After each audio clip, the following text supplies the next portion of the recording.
India کے فلک نما express میں اچانک دہشت گردوں کا اطلاع ملی، جس کی وجہ سے پورے ٹرین اور مسافروں کو چیک کرنے کے بعد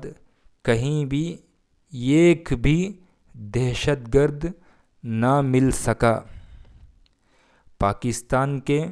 ڈیرہ اسماعیل خان میں ایک گاڑی کی حادثہ میں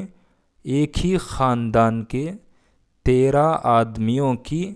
موت ہو گئی۔ اسرائیل میں یمن کے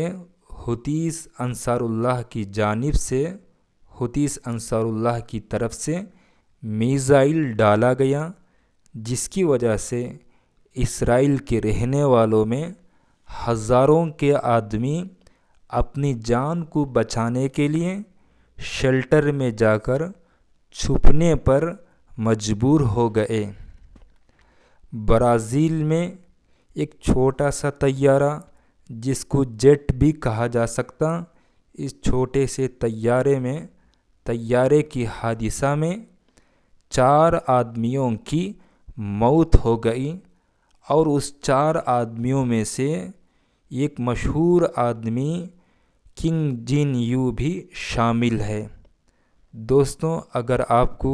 میرے اس نیوز بولنے کا انداز پسند آیا ہو تو ویڈیو کو لائک کر کے ہمارے اس آسان نیوز چینل کو سبسکرائب کر کے جڑ سکتے ہیں۔